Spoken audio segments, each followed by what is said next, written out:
She stands at the edge of a star garden under a violet sky. She is the queen of a wide realm, and her name is Serene.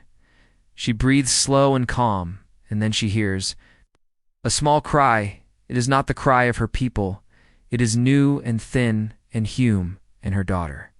Walks from the shadowed gate with gentle steps. Her daughter is Nora, in her arms she holds a little one wrapped in soft cloth. Nora is strong and brave, but now her hands shake.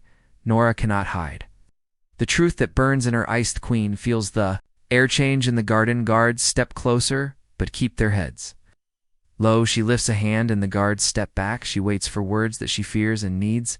Little one gives a weak sigh. Nora holds the child near her heart. She speaks in a low voice. Mother, the baby is humanthe.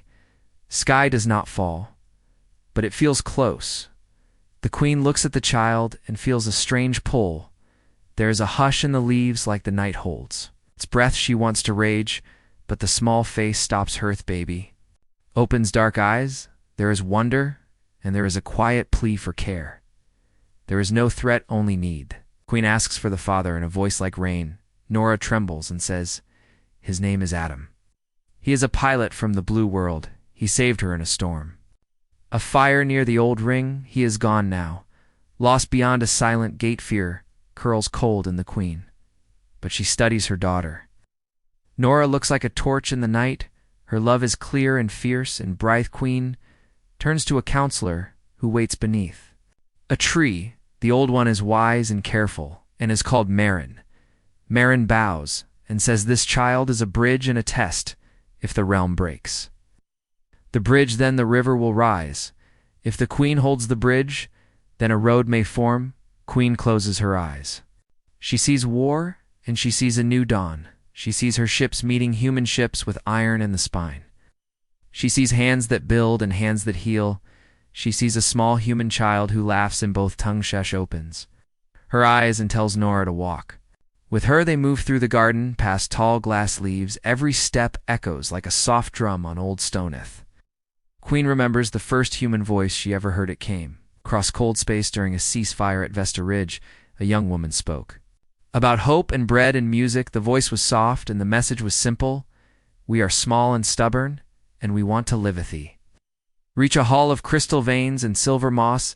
Light runs in threads on the floor like rivers. The queen sits upon quiet throne that hums like a heart. Nora stands with the baby in the curve of warm light. The court gathers faces, tight whispers. Thin as mist, some eyes hold fear and some hold greed. Some hold old hate, like a blade kept sharp in secret. Marin lifts a staff of pale wood. She speaks so all can hear. This child is not a weapon, and not a shame. This child is a story that asks to be told. We may write it with ash or with seed. A war captain steps forward with a scar like a map. He is named Rikel, and he bows hard. He says the humans are clever, and they are quick.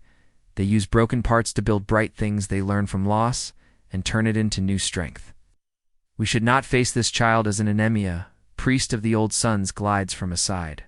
Arch, her name is Aluna, and her robe shivers like dawn. She says, the law speaks of pure lines, but she also says the law speaks of mercy. She looks at the child and her voice grows warm. Cannot throw away a light because it came from a strange. Flaminora steps into the center of the hall. Her voice is steady, but there is a soft ache in it. She tells them about Adam, about a field of debris and a broken shuttle, about a flare storm that cut power and air. She speaks of how a human hand found hers in dark smoke, how he braced a door with his own body to save her, how he laughed even when the alarms cried, how he said this simple thing, we will make it, and we will tell this story. Laterche tells of weeks on a hidden rock where they healed each other, how he taught her human songs with small words and bright tunes, how she taught him the star paths of her people, how they built a signal mast from scraps of a cargo frame, how they sent a whisper into the sea of night. We live, and we. Wage tells of the day a rescue skiff found them, how Adam sent her aboard first, how he smiled and told her to come back with peace, how the storm came again and cut the line, how the gate closed and left him on the far Sidothy Hall is quiet now. The queen looks at her guards and sees their eyes change. Some in the court sigh and let go of a little. Firth queen stands and moves down from the throne. She looks at the small human child. She reaches out and lays a hand on a tiny brow. The skin is warm, the breath is soft.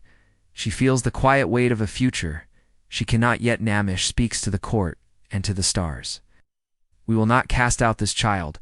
We will not cast out our own daughter. We will hold them, and we will see what grows. We will meet the humans not with a wall, but with a door. Court murmurs like a tide. Against stone, Marin closes her eyes as if in a long prayer of relief. Reichel nods once like a promise. Aluna lets her robe fall still. And clear, Queen orders a circle of care for the baby healers and watchers and singers who know the gentle art the child needs, milk and warmth and simple love. The Alps.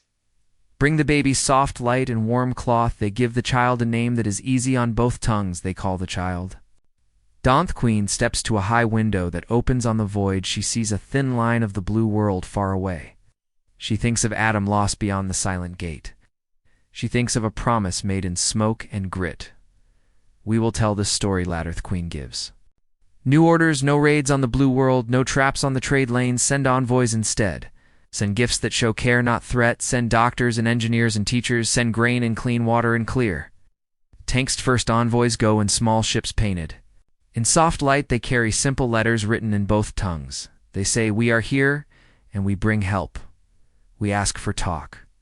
We carry no fire humans, meet them with tense faces and steady hands. There are soldiers, but there are also nurses and farmers. The humans have seen hard days. They have scars and they have pride. They take the grain and share their tools. They share maps of safe currents and maps of storms. They trade music and code and Sita. A woman named Lily reads the letter from the Queen. She has worked the docks for years, and her hands are strong, she says. This will be hard, and some will not trust, but we know the weight of hunger and the worth of a warm blanket. We will try on the home world. The Queen walks each night to see dawn. Sleep, she sits with Nora and tells her old stories from before war. Nora hums a human song in a soft voice. Sometimes Dawn laughs in sleep and makes small fists. A rumor rises like smoke in far provinces. Some say the Queen bows to humans and forgets her blood. Some say the baby is a curse that will open a gate to ruin. Queen does not hide from this shadow. She goes to the provinces with a small guard. She speaks in markets and fields under bright suns. She holds Dawn in her arms where all can see. She tells the story in simple words, not to shame and not to boast, only to share a path. Says the realm is strong when it cares for the weak. She says fear is a useful knife but not a home. She says a bridge can carry grain and also carry peace. She says this baby is a bridge. After her speech, a miner named Megan steps forward. She wipes stone dust from her face and says a few plain words. My child was saved by a human medic on Juno Ring. He ran through fire with her on his back. He did not ask her name first. Maybe this child is not a curse. Maybe this child is a thank you we can hold. Murmur grows warmer in the crowd. Some still turn away, but many stay and listen on. A black moon, a plot forms in a cold hall. A faction dreams of old glory and sharp iron. They plan to take Dawn and use the child as a spark for war. They send silent ships to ward the garden. World Queen hears a hint from a watcher on the trade lanes. She calls Reichel to her side and speaks few words. He gathers a lean wing of fast craft, not to strike first, but to shield and to steer the silent ships. Drop near the garden and open like hooks. But Reichel is already there between them and the ground. He hails them in a calm voice of stone and wind. He offers a corridor for retreat and a promise of justice if they yield some. Yield but some press on, and the air grows tight. Reichel does not fire first. He draws the attack into an empty belt where no green lives. He uses nets of light to bend and slow. Their aim, his wing moves like dancers spare and serene. The end of the plot is broken like glass. Under clear water, the leaders are taken alive and sent to stand before the Queen. The Queen does not shout, she listens, and she asks for the truth behind the rage. She hears fear of change and fear of loss.